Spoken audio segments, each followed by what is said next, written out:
She thought it was just another passenger. He thought it was just another flight. But when a millionaire CEO in a wheelchair sees the necklace around her neck, everything changes. What he says next? You won't believe it. Samantha Green is only 21, but she carries the weight of someone twice her age. She moves through airports with a quiet confidence. She is polite, efficient, and always on her feet. Most people see just a flight attendant. They don't see the early mornings, the long shifts, or the fact that every dollar she earns helps take care of her 10-year-old brother back home.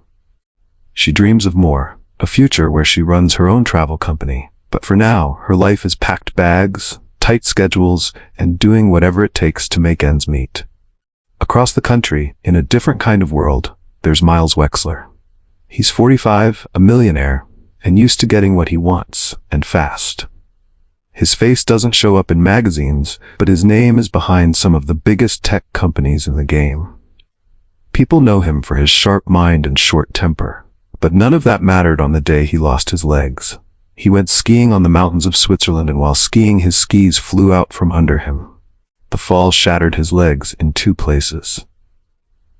After a series of surgeries, pins, and months of rehab, he ended up stuck in a wheelchair and forced to slow down, and he hates every second of it. 2 very different lives, 2 people on opposite ends of the world, but life has a strange way of pushing worlds together, especially in airports, those in-between places where anything can happen. One is running toward a better future, the other is trying to stay in control of his own. They don't know it yet, but the next few minutes will shape both of their lives in ways they never expected. And it all starts with one routine moment and a necklace. On the day Miles and Samantha met, the flight was delayed. Passengers were grumbling, crew members were stressed. But Samantha Green was still calm. She had already worked a double shift. Her feet hurt and she hadn't eaten since breakfast. But when someone said a passenger in a wheelchair needed help getting to a different gate, she raised her hand. That's when she met him, Miles Wexler. She didn't recognize him, of course. To her, he was just another traveler. A tired man in an expensive suit, clearly frustrated and in a hurry. As soon as she greeted him, he cut her off. "I'm fine. Just get me to gate 12, he snapped, barely looking at her. Most people would have backed off or matched his attitude. Not Samantha. She just smiled politely, double-checked his name on the tag, and started wheeling him down the hallway. The terminal buzzed with noise. Flight announcements, rolling suitcases, crying babies. But Samantha kept the tone light. She asked if he needed anything. She also made a comment on the weather. Even cracked a small joke about how busy the airport was. Miles didn't say much. He stayed quiet, crossed his arms, and kept his eyes forward, but something in her calm voice made him glance up. For a brief second, he studied her face. There was something familiar in her presence, something steady. He wouldn't admit it, but her patience unsettled him. He wasn't used to people being kind without a reason, and just as they turned the corner toward the gate, she leaned forward to adjust his bag. That's when he saw it. The necklace, and everything changed. A thin silver chain, simple, worn, but it's the pendant that stops him cold. A small carved swirl inside a compass. Most people wouldn't notice it, but Miles does, because he's seen it before. Not in a dream, not in passing.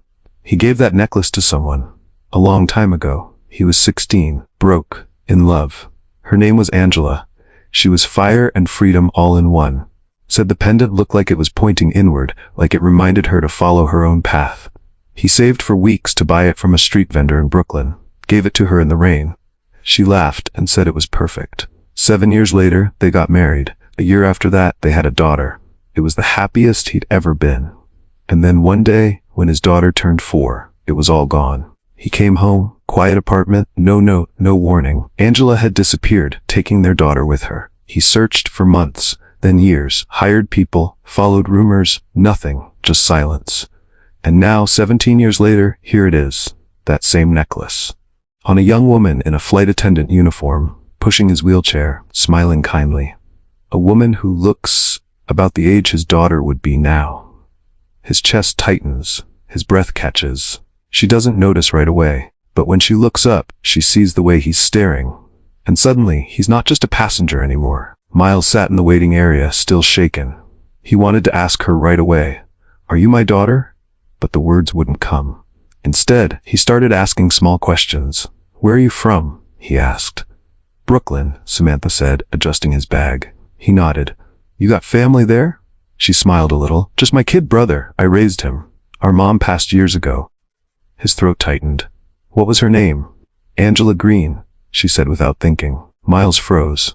The last name wasn't Wexler, but the first name hit him like a wave. Angela, the woman who disappeared 17 years ago.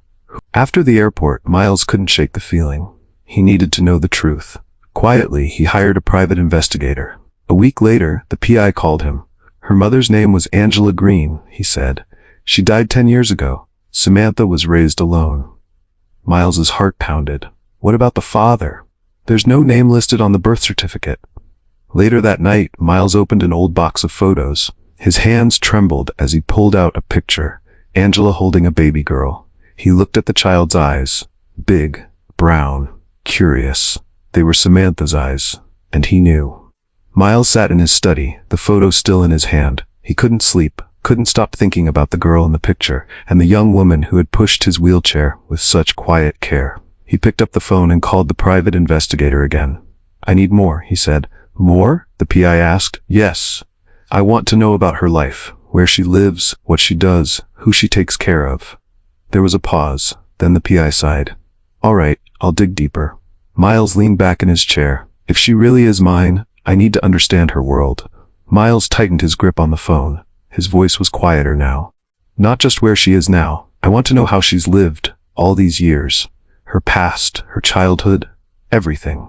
The investigator was quiet for a moment. Then he said, "Okay, I'll look into school records, hospitals, neighbors, anyone who might know, but it'll take a few days." Miles nodded slowly, more to himself than the man on the line. "I just want to know what kind of life she had," he said. "What kind of life she gave her." He hung up and stared out the window, heart heavy with questions. A few days later, the PI called back. "I found some things," he said. He told Miles that Samantha grew up in a small apartment in Brooklyn. Her mother worked 2 jobs. They moved often, like they were hiding. No one ever saw a father. Samantha started working young and took full care of her little brother after their mom died. "She's been on her own since she was 16, the PI said. "Tough kid. Quiet, keeps her head down." Miles sat in silence as the PI added, "And I found a letter. Her mom wrote about a man she loved, but had to leave to protect her child." Miles booked another flight on purpose, same airline, same route. He waited at the gate, hoping she'd be working. When Samantha saw him, she smiled politely, but her eyes showed caution. "You again," she said with a small laugh. This time, Miles was different, softer. He asked about her day, her job, even her brother. Samantha answered, but kept her guard up. She didn't trust easy. As the flight ended, he handed her a small card. "If you ever need anything," he said, looking her in the eye, "anything at all, just call." Samantha took the card, unsure what to feel. Samantha looked down at the card in her hand, then back at Miles. Her brow furrowed. "How did you know I had a brother?" she asked, her tone careful. Miles paused for a second, then gave a small shrug. "I don't know," he said lightly. "Just a hunch, I guess. The way you talk, it sounds like someone who's used to taking care of others." She narrowed her eyes slightly. "That's a pretty specific hunch." He smiled, but it didn't quite reach his eyes. "I pay attention, maybe more than I used to." Samantha tucked the card into her pocket, still unsure. Samantha couldn't stop thinking about Miles. Something felt off, too familiar, too close. One night, she opened her mother's old box of keepsakes. Inside, tucked between letters and photos, was a picture she hadn't noticed before. A young Angela stood smiling beside a man, tall, sharp-eyed. It was Miles. Her heart raced. She touched the necklace around her neck. Her mom once said it came from someone important, someone she had loved deeply. The next time she saw Miles, she didn't wait. "Why do you care so much about me?" she asked, her voice steady. Miles looked at her and said nothing. Miles took a deep breath and looked her in the eyes. "I think I'm your father, Samantha." She froze. The words hit like a wave. "What?" "I've been searching for years," he said. "Your mother, Angela, she left without warning. I didn't know why." Samantha's face twisted, confused, hurt, guarded. "She left to protect you," he continued. "My father, your grandfather, he didn't accept Angela. He didn't accept you, Because you were black. Samantha's eyes filled with tears. So she ran. Miles nodded, voice cracking. I lost everything. I would have left it all behind for you. I just didn't get the chance. Samantha had suspected it. Somewhere deep inside, she felt the pieces slowly coming together. His questions, the way he looked at her, the necklace. But hearing the words out loud hit her like a punch to the chest. I think I'm your father. Her breath caught. Her hands went cold. A wave of emotions rushed in. Shock, anger, sadness, confusion. She didn't know whether to scream, cry, or run. Her mind raced, but her body stood still. She looked at Miles, eyes full of pain. I can't do this right now, she said, voice trembling. I need time. Please. Then she turned and walked away. Samantha spent the next few days in a haze. Her shifts felt longer, her thoughts heavier. She barely slept. At home, she sat her brother down. He was quiet as she explained, gently, that they had different fathers. He didn't say much at first, just nodded and leaned into her shoulder like he did when he was little. I'm still your sister, she said softly. I know, he whispered. Later that week, Miles reached out again. He didn't pressure her, just handed her a folder. Inside were old letters from Angela, photos of her as a baby, and a DNA test kit. Whenever you're ready, he said. Samantha took the test. A week later, the results came in. Miles was her father. The truth made her heart ache. She had spent her whole life not knowing, and now, here he was. Their first meeting after the results was quiet. No big hugs. Just two people trying to rebuild something from the pieces. They talked about Angela, about the past, about everything they missed. It wasn't easy, but there was comfort in knowing the truth. They were still grieving what they lost, but thankful for the second chance to know each other and to start again. One afternoon, Miles sat across from Samantha at a coffee shop. He slid a folder across the table. A business plan, he said. You've always talked about owning something. Let's make it real. She opened it slowly. Her eyes widened. It was everything she'd dreamed of, her own travel company. I'm not giving you a gift, he added. I want to invest, as your partner. Samantha looked up. Then here's my rule. I build it my way. My name. My vision. Miles smiled. Agreed. She nodded. For the first time in a long while, she felt like her life was truly hers. The airport buzzed with life. Planes rolled across the tarmac. Announcements echoed in the air. Miles sat by the window, watching with quiet pride. Samantha walked through the gate, not in uniform, but in a blazer with her company's logo stitched neatly on the front. She greeted her team, gave final instructions, then turned to glance at him. Around her neck was the old necklace, and next to it, a new pendant. A compass. Their initials carved inside. She smiled, gave him a small wave, then boarded the plane. She wasn't just flying anymore. She was leading. We have noticed that only 23% of our viewers subscribe, and 77% of viewers do not subscribe. Our goal is 70%.